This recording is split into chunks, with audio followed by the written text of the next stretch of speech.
So she said she had a gun and that I needed to get out of the car, and I was scared. Number 1, Aaron Lawson. I'm like, okay, you can go get your charger, and they're like, okay, we need to be real with you. They say, quote unquote, we run a business. And at that point, my heart sinks because I felt very uncomfortable at that point. On October 22nd, 2020, an 18-year-old named Aaron Lawson was involved in a shooting incident. He fired his handgun at 2 teenagers, Jennifer Broxson and her friend Allison DeJanes, both of the same age. The victims sustained gunshot wounds and were hospitalized. Following the incident, Aaron was taken in for interrogation. As the interview commenced, a detective removed Aaron's handcuffs and partially left the door ajar, with the intention of creating a more relaxed atmosphere. While awaiting the arrival of his partner, the detective engaged in casual conversation with the suspect. What's your tattoo of? This is from a mom and this is from a dad. Got one right here. It's matching with my dad. Is your dad still alive? Oh yeah. He just turned 49 actually a few days ago. I'll be 43 in 10 days. You look good for 43. Well, I appreciate that. I don't know if that's a come on or what, but. So once my partner gets here, I'll give you some more water. You hungry or anything? No, right before I met those people. Okay. So. Well, again, like I told you there at the Waffle House, you're going to have your chance to explain your side of the story. Yes, sir. So we're going to try to do everything we can to make you comfortable. Well, a lot more comfortable now. No plastic seat. Well, I imagine those things are uncomfortable for sure. That's definitely the truth. This is my partner, Mitchell Kelly. Aaron Mitchell. Hey, if you don't mind, can I step out and use the bathroom real quick? Yeah, you're fine. Okay, we're good on there and we're good on here. I know this has been a long night. Start from the beginning of the day, kind of just start walking me through kind of how we led to here. Okay. So I think the story really starts about a day ago, roughly 24 hours, probably give or take a few or 3 or so hours. So the woman with the face tattoo, her and I met on Snapchat. I forget exactly how. It's been a while, but What's her name? I couldn't tell you honestly. She has a nickname on her Snapchat, and it was Deadly Baddie. Say it. How is that? Deadly Baddie. BADDIE. DDIE. Okay. So I forget if it was exactly I met her off of the quick ad feature on there or if it was from a mention on someone else's story. But regardless, we met. She posted something on her story. I slid up and we got to talking and she asked me to hang out. I agreed, and she really tried to get me to hang out with her yesterday.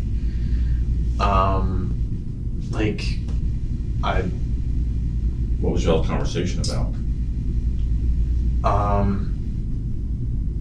Well, really, she just wanted to hang out. She said she was bored, and I was like, I am as well. So we could do something. She wanted to go to Pensacola. I don't exactly know where. She said by the water. So, like I said, she pushed very hard for me to hang out with her. I declined that night. I said we could probably do something tomorrow. She said that sounds good.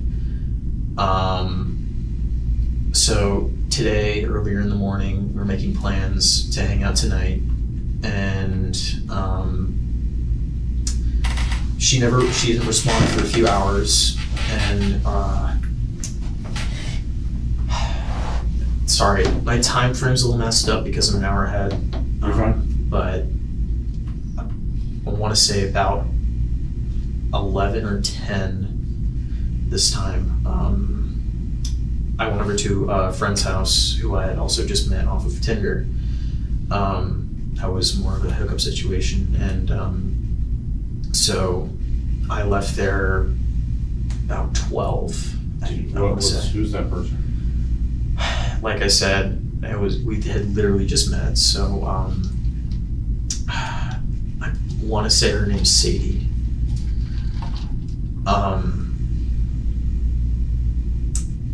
Anyways, I left there, and the woman with the face tattoo texted me and said, "Hey, I'm heading back from the beach. If you want to hang out, we still can." And I said, "Yeah, sure, sounds good."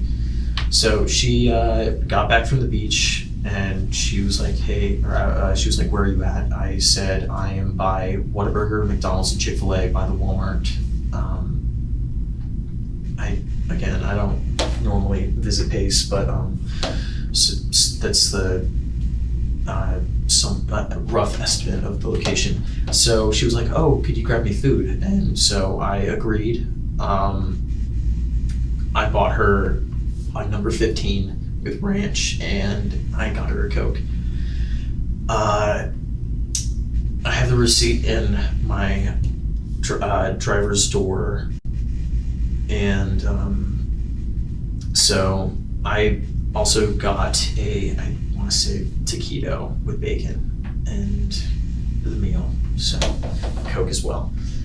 And so I got the food. She said, "All right, I'm almost home. I'll text you whenever I get here." I said, "All right, that sounds good." She said she, again, was coming back from Pensacola Beach. And roughly 15 minutes later, she texted me and said, "Hey, I'm ready for you to come pick me up." She sent me the street that she was on. It was about 7 minutes away from her. I drove to her. She said, "Hey, is it cool if my friend comes along?" That was the lady in the yellow hoodie. I don't know her name at all. Let me pump the brakes for a second. You keep saying woman, you keep saying lady. Do you know how old these women are at this point? No. Okay. Looking at their pictures, could you take a guess at how old they are? No. Okay. They look like adults? To me, yes. Okay. So, like I said, I continued on, and they both got in the back seat. The lady in the yellow hoodie sat in the if you're looking towards the back of the vehicle, the back right hand side, and the lady with the face tattoo behind me. Aaron Lawson discusses his encounter with two women he met on Snapchat. He claims that he initially met one of them, referred to as Deadly Baddie, through the social media platform, and they had planned to meet up. The interrogation aims to unravel the events that led to the subsequent incident, where Aaron used his father's handgun in self-defense, shedding light on the details of his involvement with the two women. I said, "Where to?" They told me to go to the boat dock. I didn't know where that was. They gave me directions exactly where to go. Throughout the ride, they made numerous comments on, "Oh, wow, this is a really nice car. What year is it? What make is it? What model?" All that good jazz. And at the time, I didn't think too much of it, because that's a common comment I get whenever I'm, meeting people. And so I drive to the boat dock. I park there.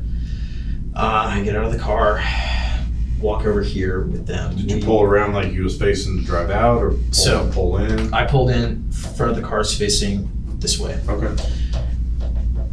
We all get out. We go to the little pier, and we just hang out for a little bit. We're on our phones talking a little bit. They're asking what I'm like, questions about me, similar like, where do I go to school? How old am I, and stuff like that. So eventually, my pain in my foot gets too much, and I need to go to the ER. So I say, "Hey, I need to go to the ER now. I'm sorry to cut it so short, but they're like." Now, were you saying that as an excuse, or were you saying because it was truthfully was uncomfortable, mainly because they kept inquiring about my car, and honestly, whenever so we get in the car, I pull out back onto the highway, and I get maybe 30 seconds, like if I had to take a rough estimate, a third of a mile out, and the girl with the face tattoo says, "Hey, I left my jewel charger," which, you know, I was like, okay, I'll head back and we can grab it. She said she left it by the gazebo, so I pulled in a similar manner, more like this though, not completely in, more I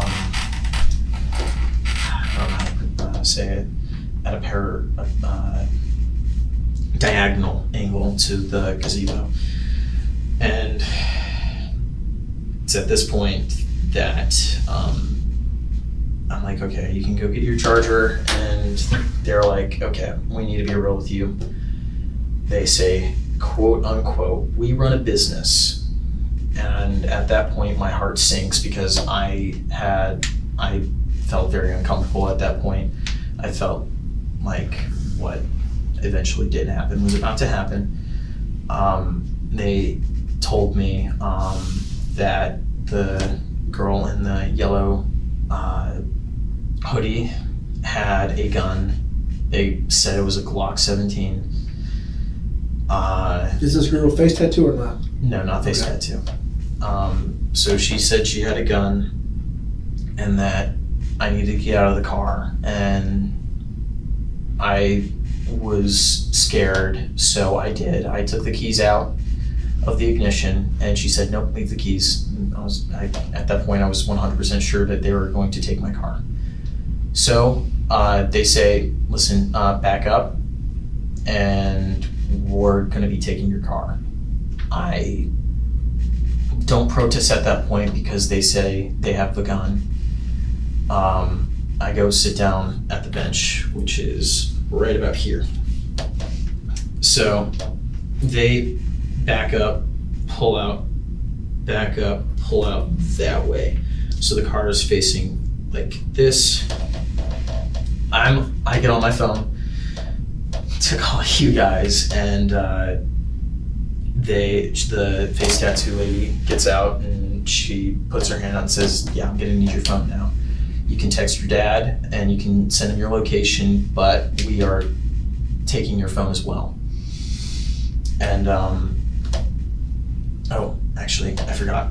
Whenever the car was still here and I was getting out, I asked the face tattoo lady if I could grab something from my vehicle because I have numerous important things in there to me, like the gun, and I was concerned that giving them another weapon would be overall bad for, you know. Anyways, I ask if I can grab something from the vehicle. They say no, get out, go away. I go here, I get on my phone to call you guys. The lady with the face tattoo goes to try and take my phone. At that point, I don't know what happened, but I decided that I needed to fight for my property, and I did not want to be a victim of this crime. So I engaged in a fist fight with the girl with the face tattoo. The girl in the yellow hoodie gets out of the car and yells, "Pepper spray him, close your eyes and pepper spray him." So at that point, I cover my eyes, I turn away, and I start running for my car.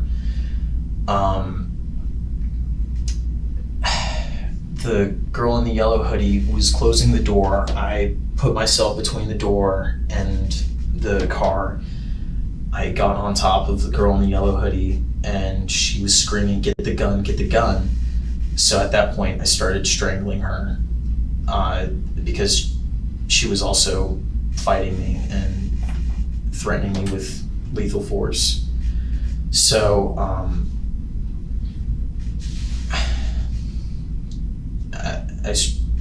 the lady with the face tattoo comes up behind me and starts tasing me. I get a break. Where'd she tase you at? My back. I don't know. I think it right about here. The lady with the face tattoo moves back over here and moves to me, gets the taser, starts tasing me. I don't know what exactly happened, but there was a break in them doing things to me. So I reached in the glove compartment, which my dad also keeps a collapsible baton in. I extend it and I start hitting the girls who are attacking me. I get out of the car because Where do you think you hit them? that In the head? Yeah. That's where you're aiming? Yeah. Like at their head? Okay.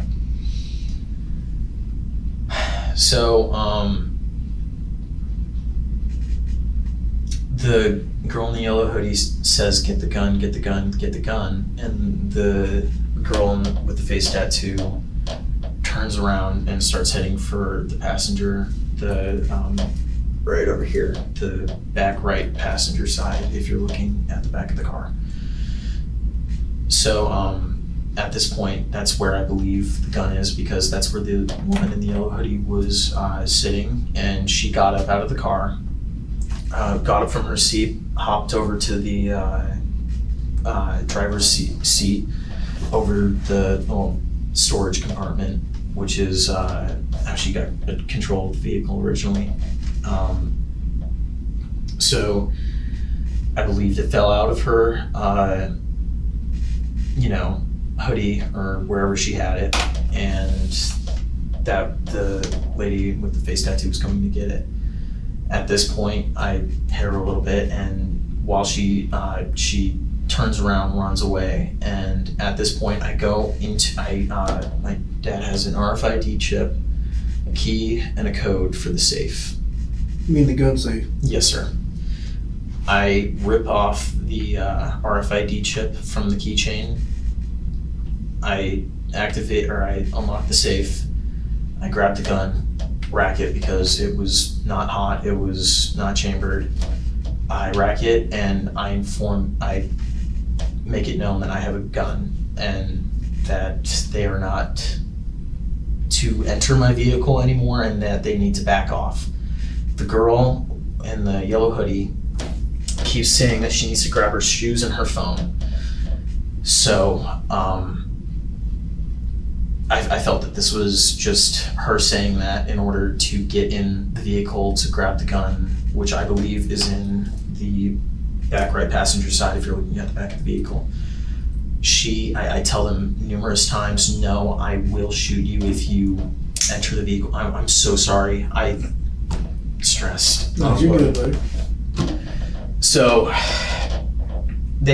she ends up opening the door, bolts for the passenger side, and then I take aim, I fire at her through the windshield. I don't No, let's slow down. Through the windshield or through another window? So the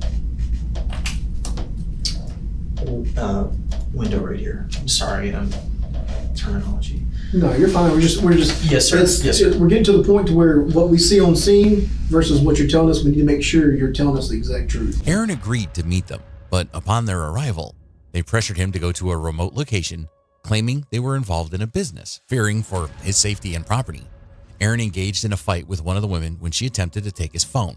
The other woman threatened to use pepper spray and yelled to retrieve a gun from the car. In a struggle, Aaron managed to access his father's gun from the glove compartment and warned the women not to approach. When one of them attempted to enter the car, Aaron fired a shot, injuring her.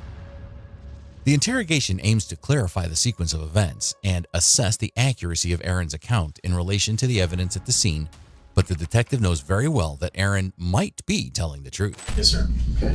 So I fire at her, she's, I assume, diving for the gun, which that they claim to have.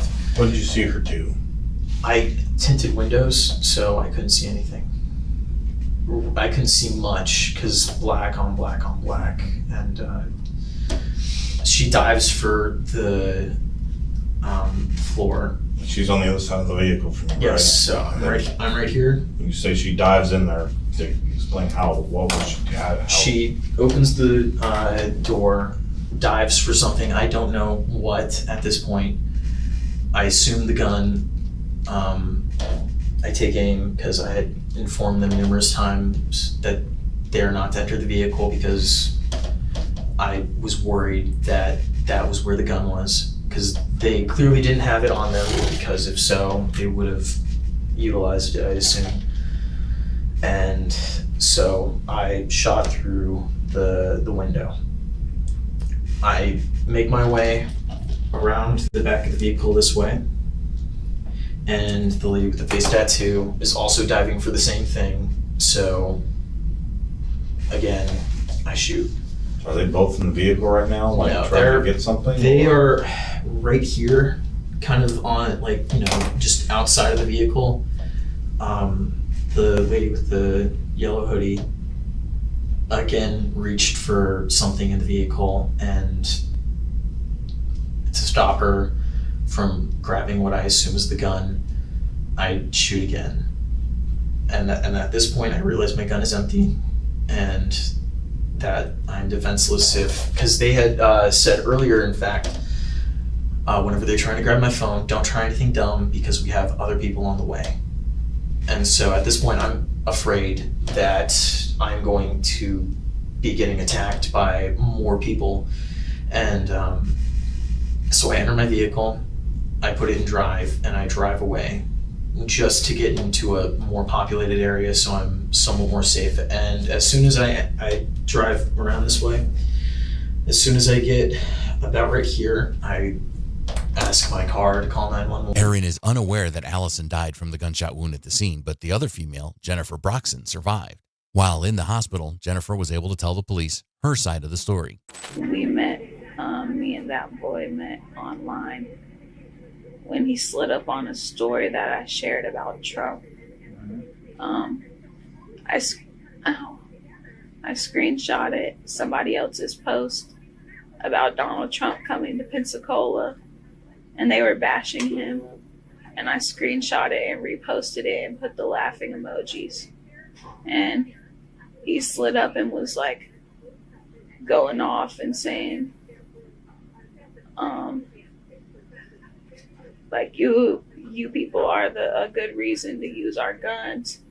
And then after that, like a day later, a person added me and texted me, and I didn't know it was him on a fake account. And he basically just Where were you meet? Where were you?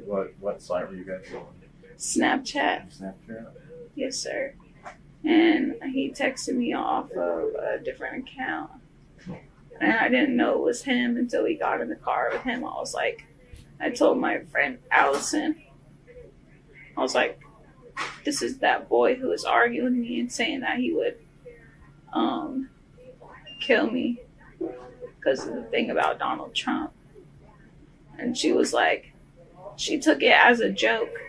She was like laughing about it because she's a very jokeful person. And she was laughing and she was like, it's okay if he tries anything. We know how to fight. We'll just beat him up and take his stuff. Like, basically said, we'll just beat him up and just rob him. And then she started laughing and she said it as a joke. And he started freaking out. And we went down to the water and he was just acting weird and like talking to himself under his breath. And then we got in the car. And that's when I told Allie. I whispered to her, I was like, that's the boy who was I just realized that's the boy who was arguing with me about Trump and said he would kill me. And she said it out loud, like jokingly. What'd she say? She was like, oh, it's not a problem. We know how to fight. We'll just beat him up. We'll just jump him and take his stuff. And she started laughing. And then she was like, just kidding. And that's when he like got crazy. And like he got out the car and put his hands like on his head and was spinning around in circles and saying stuff under his breath. And then he came in his car. Allie was scared, so she jumped up front and she was like, and she locked the doors. She was gonna call somebody. And then we got out and we're gonna go walking down the street because nobody would come pick us up. We didn't know he had a gun and he was beating us with it. And I was hitting him. What were you hitting him with? I was hitting him with a hammer and I was tasing him. Whenever me and Allison go out with people that we don't know, we always bring our tasers and our pepper spray. And so I was tasing him and I was hitting him. And before he started strangling Allie, he was hitting me with his fist. Where'd the hammer come from? It was her dad's. She was like, bring this in case something happens, because we don't have any like weapons or anything. And the tasers that we have are like weak tasers. And she was like, bring this. And I was like, okay. And then he started beating us with the police thing and strangling Allie. And I managed to pull the police thing out of his hand and I threw it in the water. And that's when he grabbed the gun. He was like, walk to the road. And Allie was like, I need my shoes. They're in your car. And he was like, no, walk to the road. I'm finna shoot you. And she opened his car door, the back door, to grab it, her shoes, and her taser, so he could go. And he shot her through the glass in the back of his car. And then he shot me. He shot me again. And he shot at me again. And again. And then he pulled off. And he shot 2 more shots while he was driving away, but it missed us. Jennifer's account of the incident differed from what Aaron had told the police.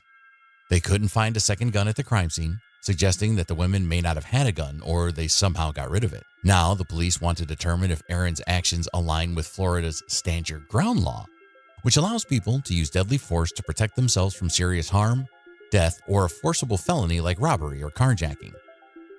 Under this law, individuals aren't required to run away if they believe they are in danger, especially if they think their aggressor has a weapon. In that case, Aaron's actions could be seen as self-defense. You shot twice? I shot a total of 7 times. I shot, I believe, once here, 3 times here. Your first shot was Hold on, into the... so your dad keeps the gun loaded, like the magazine is full? Magazine is full, Okay. but unchambered. And you emptied it? Okay. Where were the girls? Were they inside the back of the car when you They first shot were at them on- or shot at them? The girl with the yellow hoodie was half in, half out. Her Okay. lower half was outside of the vehicle, upper half was inside. And then the girl with the face tattoo? She was standing just behind the threshold to the car. And what was she more doing? towards the trunk. I Said she was diving over, but whenever I started moving towards around the vehicle to get a better grasp on and control on the situation, she dived inside the vehicle again, reaching for what I assume is the gun, and so I shot 3 or 4 times at her. I'm did you going ever to see take... the gun that they were trying to get to? No, but they stated that they had the gun numerous times, and they kept saying, "Get the gun, get the gun, get the gun." So I assume that is what they were reaching for in the back. Earlier you said that they said something, that they had a Glock 17, that they said that. How did that come out, that they had a Glock 17? That they were trying to tell me not to do anything stupid whenever, not to try and fight back or do anything whenever they were taking the car. Whenever they were telling me to step out of the car and look, we have a gun, we have a Glock 17, is exactly what they said. Under her sweatshirt, do not try anything stupid, we will not hesitate to shoot you. So that is how that originally came up, and then they stated numerous times throughout the entire interaction to grab said gun. And you covered your eyes, and you said that she was yelling to pepper spray you. Did she pepper spray you at all? Yeah, I believe so. Forehead and hands were burning the entire time I was in the squad car, so that's what I assume it was. I didn't do anything other than get tased and pepper sprayed. I'm gonna be totally honest. I'm gonna get a search warrant to look at the Snapchat, yours and hers together, and try to see what y'all's in conversation. That's why I want you the opportunity. What did y'all talk about? Even if you think it sounds bad, what did y'all talk about to me? Okay. She said she was turning 18 soon. I didn't know how soon. So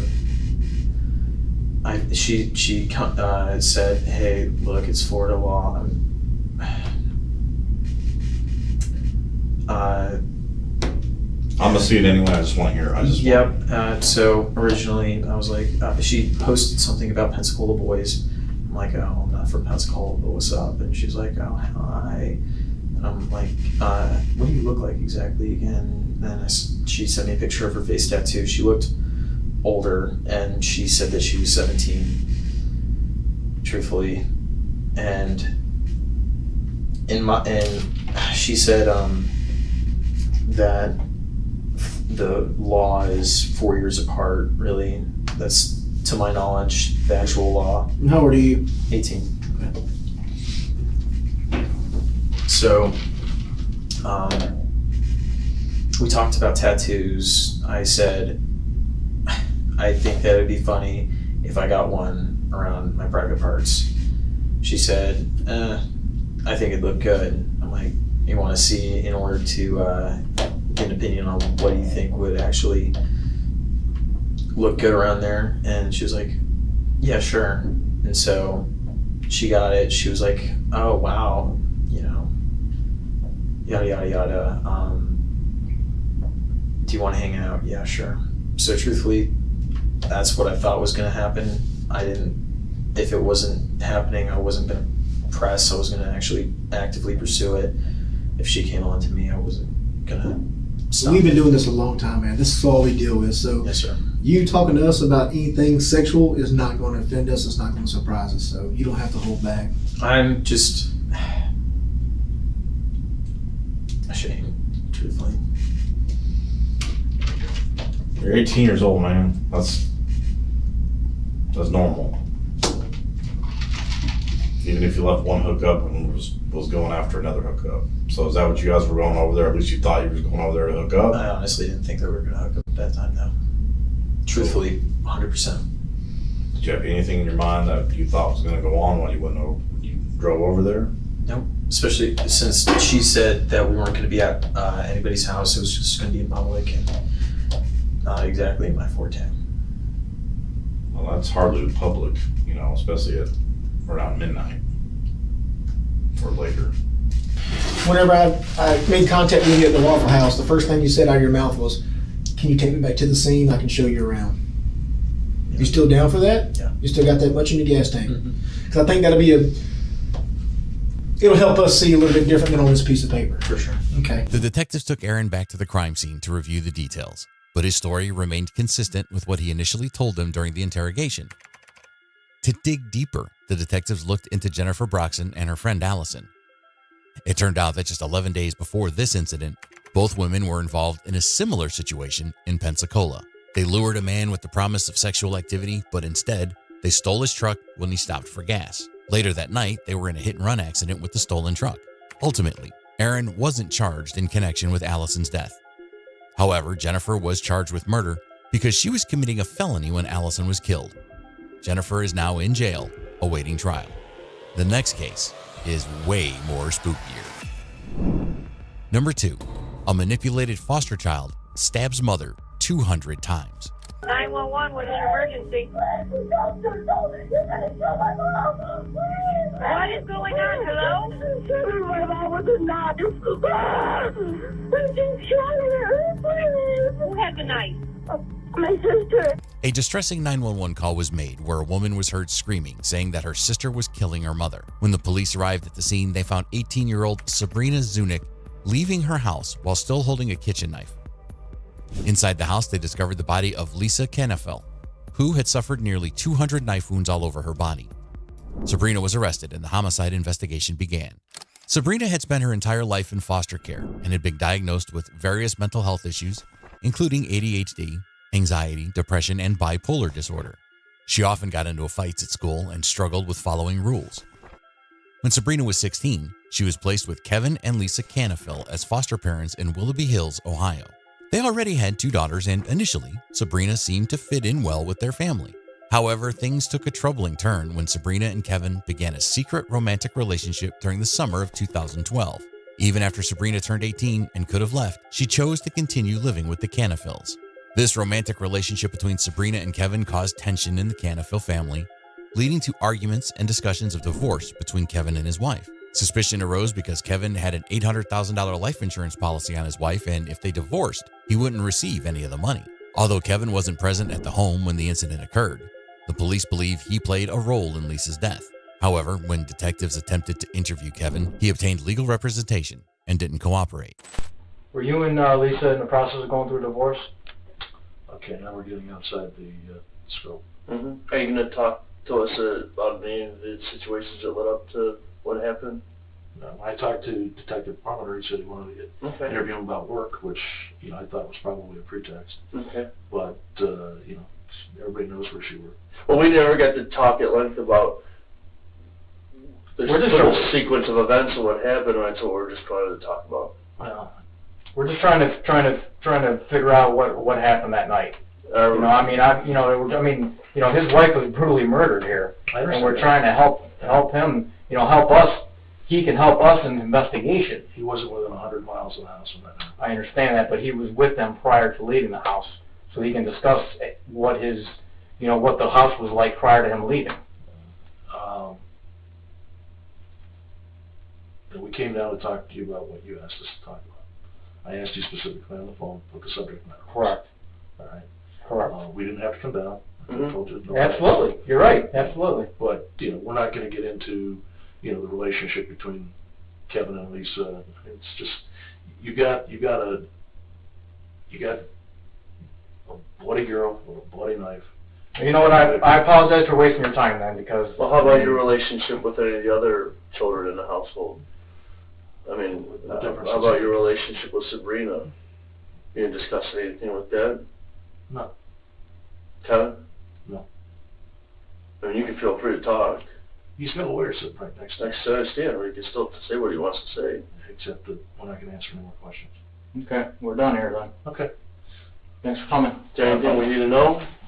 Appreciate it. All right, see you later. The police would later have a chance to interview Kevin again, as we'll show in this video. But for now, they were hoping that Sabrina would provide more information about why she killed Lisa. After receiving medical care, Sabrina was brought in for questioning. What do you recall? From yesterday? Mm-hmm. Getting done with my homework? I don't know. And that's it. Mm-hmm. I'm going to bed. And we're at home? Mm-hmm. Would anything unusual happen? I don't know. Everything went fine according to what I knew of. Mm-hmm. What happened? Starting from? Starting from when you got home from school yesterday.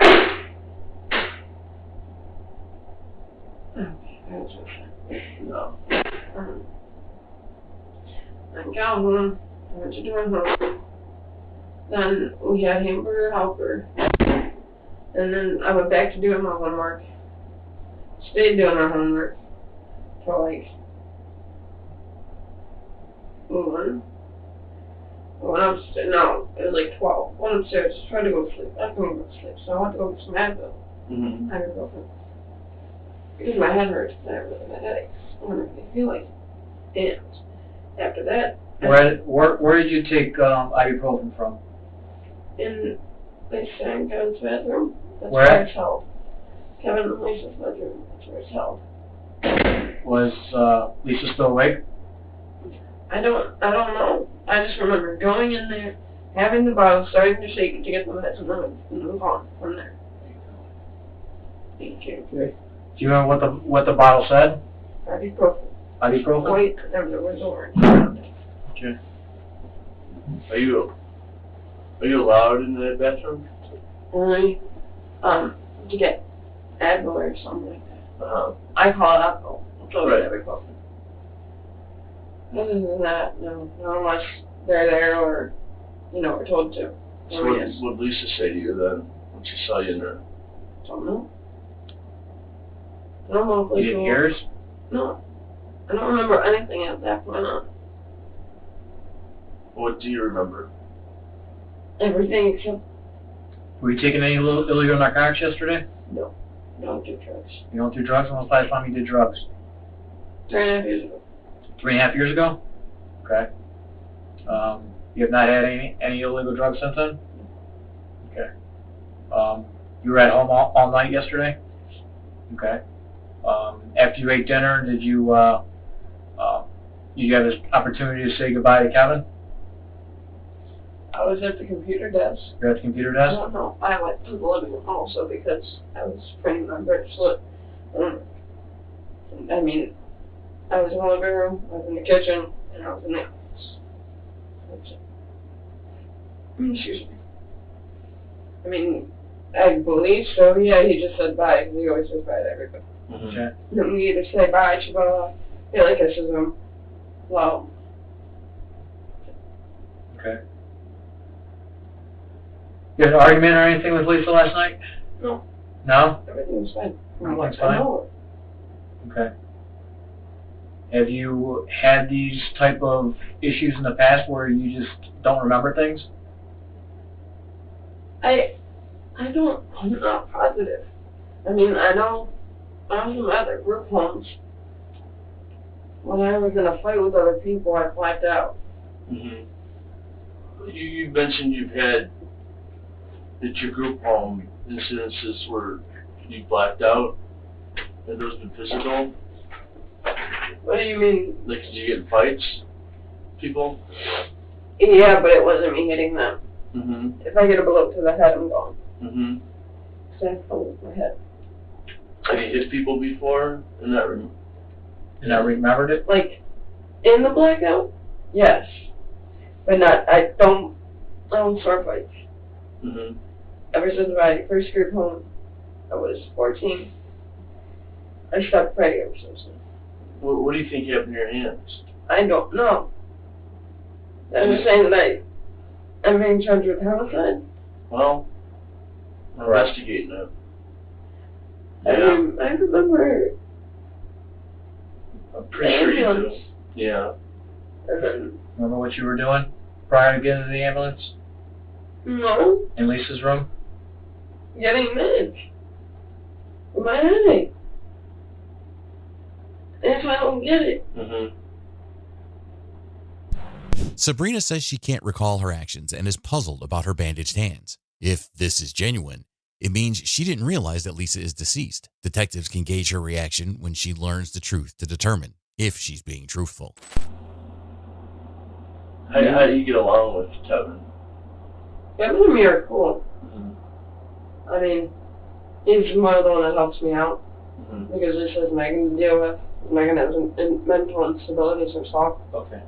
And so we made agreements a long time ago that if I need anything, that I could go to Kevin. Mm-hmm. And if it was major that she needed to be involved in, then he would ask, but not to be concerned about small things. Mm-hmm. Because it's already stressing her out. It's her job, and Haley, and Megan. How about with Lisa? How do you get along with her? Me and Lisa have never been the best. Mm-hmm. I mean, I've never tried to hurt her, never had any thoughts of hurting her.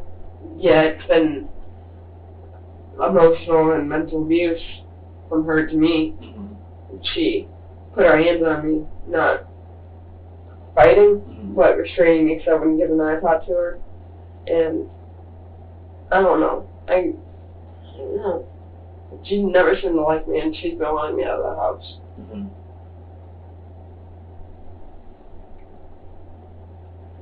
What's your thoughts on how Lisa is not alive now? What? What is your thoughts on that she is not alive? Maybe you didn't understand. That's what we're talking to you about. She needs to live. Mm-hmm. She's dead.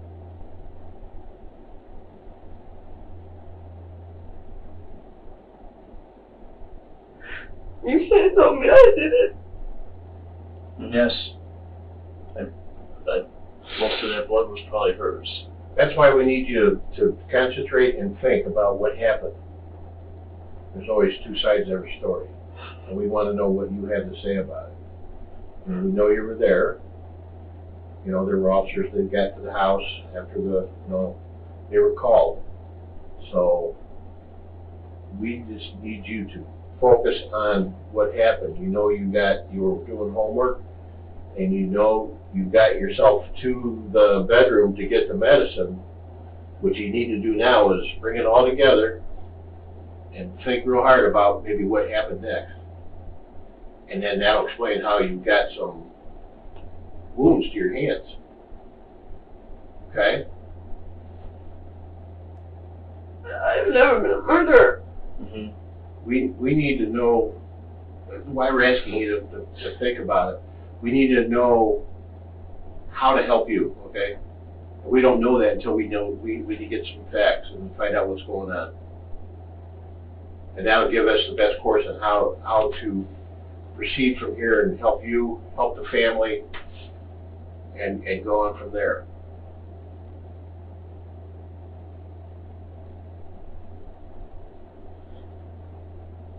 What do you want me to eat? We don't want you to say anything except the truth. We just want you to think about it, because something happened by the time you were getting your meds in the bathroom there for your headache. And then one of our police officers arriving. So something happened in between that time, and we're just trying to get to the truth of that and find out what happened. I don't know.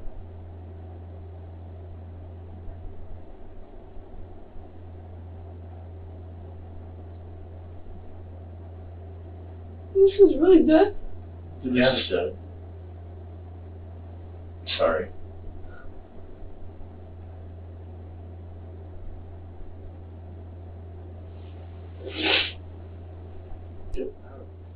And Do you have a blanket already or none?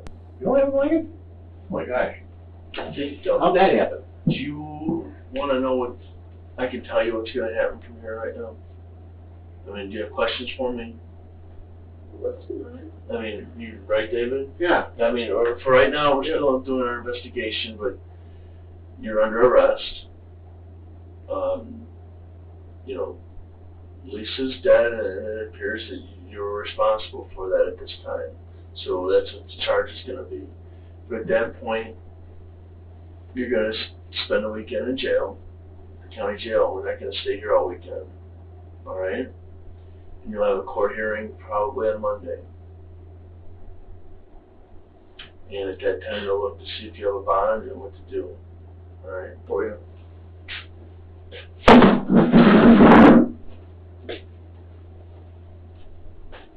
While Sabrina was in jail, Kevin used most of the life insurance money. He paid off his house, bought cars, acquired another home in Florida, and even took flying lessons. Sabrina started feeling like Kevin didn't want her anymore. So in August 2013, she agreed to testify against Kevin for his involvement in Lisa's death. Sabrina claimed that Kevin had manipulated her by taking advantage of her love for him.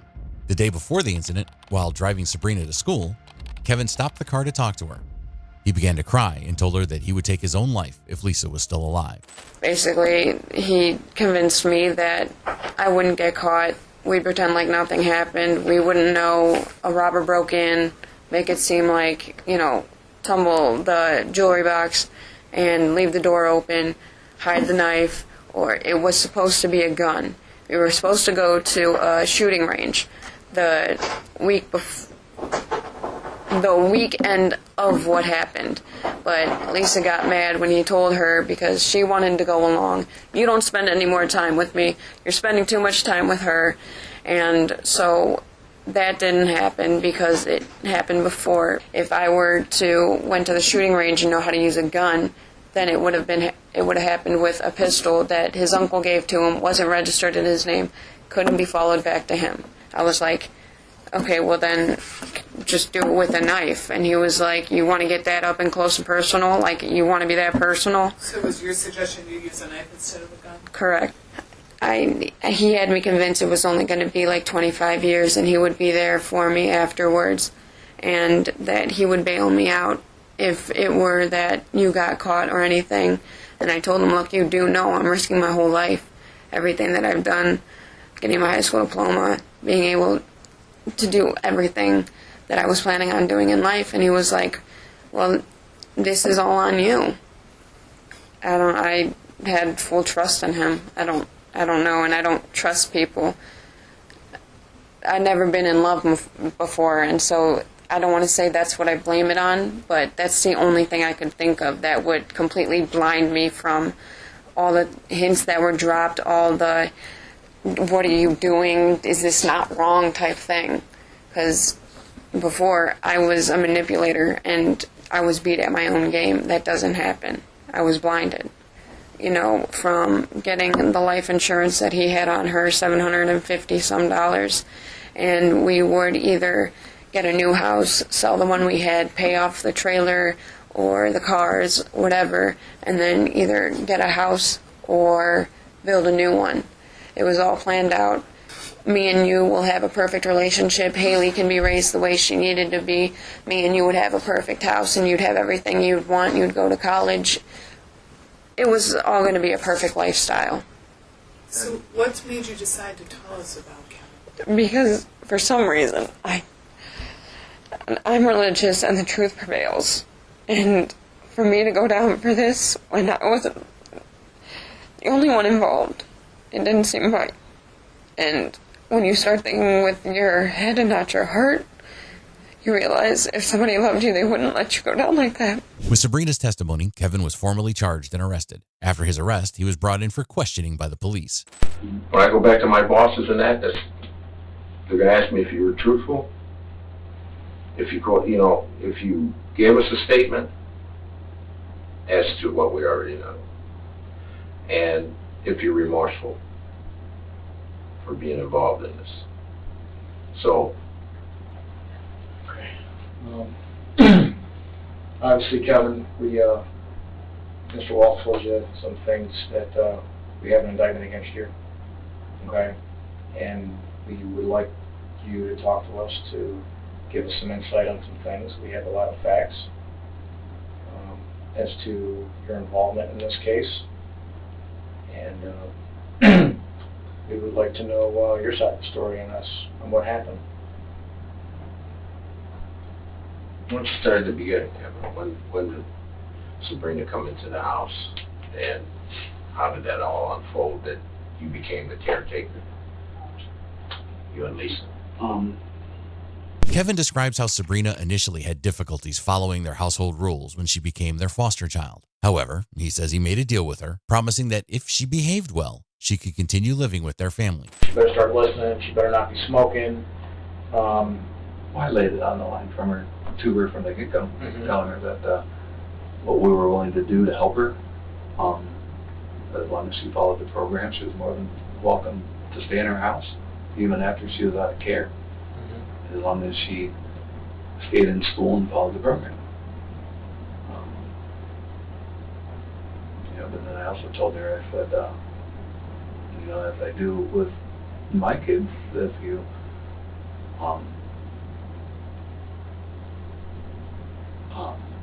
don't follow the rules of the program, then you're out the door. And how did she take that conversation?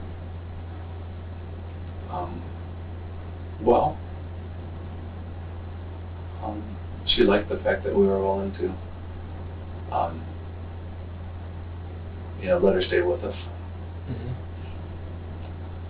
Because she was really nervous and worried about being out on her own. What was Lisa part of this discussion, or was it just you and Sabrina? No, it was always all three of us. Okay.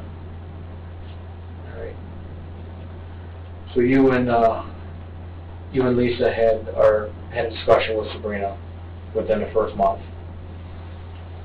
She goes to this Lake Academy or something similar over there at the Willoughby Tech Center for her 10th grade year. How are things in the home during that time period? Like, do you need to talk to Sabrina anymore? On and off. On and off? Okay. And how was she during Christmas?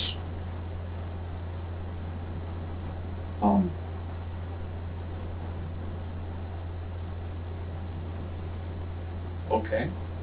I'm excited. What was the relationship now with Sabrina and Lisa and you? How's everything? And gelling? Megan and Haley. Yeah, the family unit. How's everything gelling?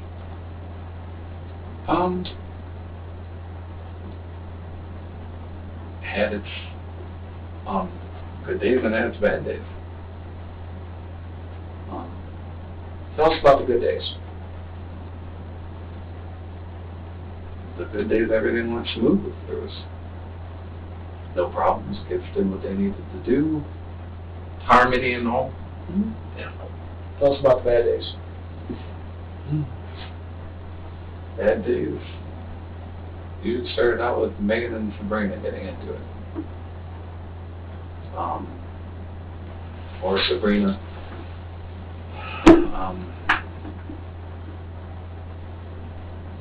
Either not getting her way about something and reacting to that, or doing something wrong and having to be gotten after. Who would step in and correct her? Would it be you or would it be Lisa? It was equal. Okay. It got to the point to where Lisa got really frustrated, and so we made the decision for Lisa to just deal with Megan, and I dealt with Sabrina. At what point? When did that decision happen? I couldn't tell you. Sabrina listened to you more? You had more influence on her? I don't know if I'd say that, but As opposed to Lisa? You know, who had the... I was able to get through to her better, I believe.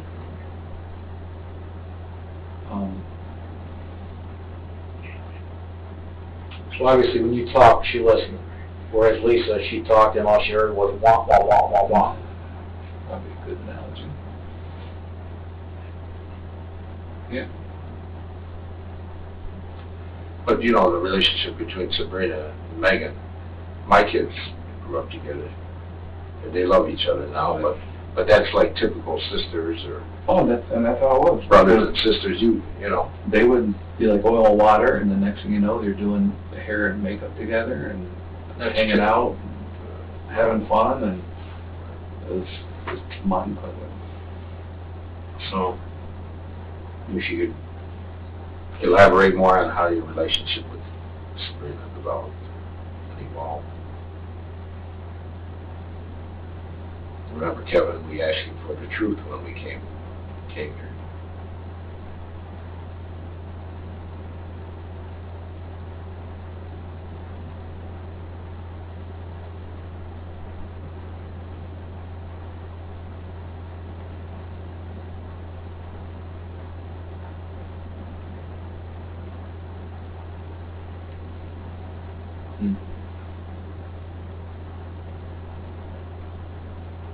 You know,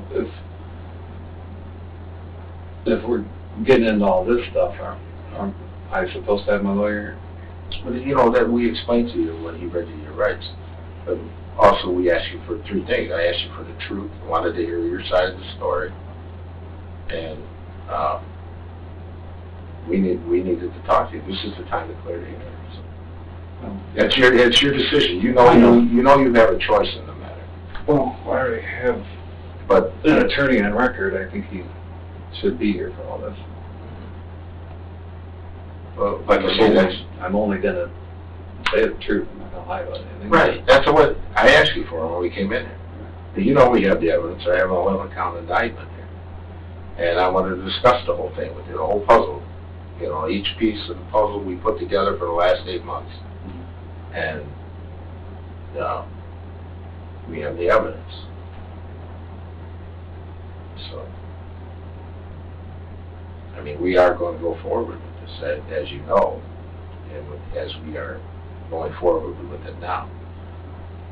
The part you just asked me about, that's your decision, and that's, I wanted to work with you if I could, but, you know, I can't talk to you then. So, you're at the Y in the road, you have to make a decision, you know. But I thought we had a good conversation going. Your choice to make, Calvin. We do. It's, So you just have to let us know what your decision is.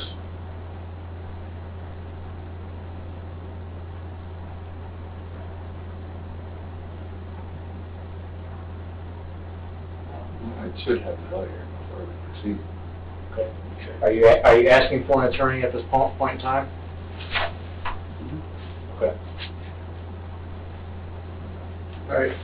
Let's go ahead and kick your shoes off for me. Patch you down. Just put your hands right on the wall.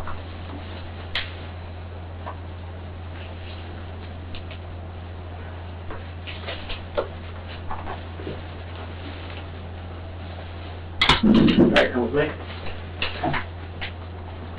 Kevin showed no sympathy or remorse during his trial. He was found guilty and sentenced to life in prison with a chance of parole after 30 years. After Kevin's sentencing, his lawyer angered the judge by claiming the jury's decision was absurd. And for the state to suggest that Sabrina Zunick is a victim in this case is as absurd as the jury verdict. Sabrina pled guilty to murder and also received a life sentence with possible parole after 30 years. Sabrina's lawyers argued that Kevin had manipulated her into committing the crime and even provided instructions on how to kill Lisa and make it appear as a burglary. Kevin told her to claim insanity or self-defense if caught. The question remains, did Sabrina act solely due to Kevin's manipulation, or is she responsible for her actions, with Kevin merely providing an excuse? If you enjoy our videos, make sure to hit the like button and subscribe.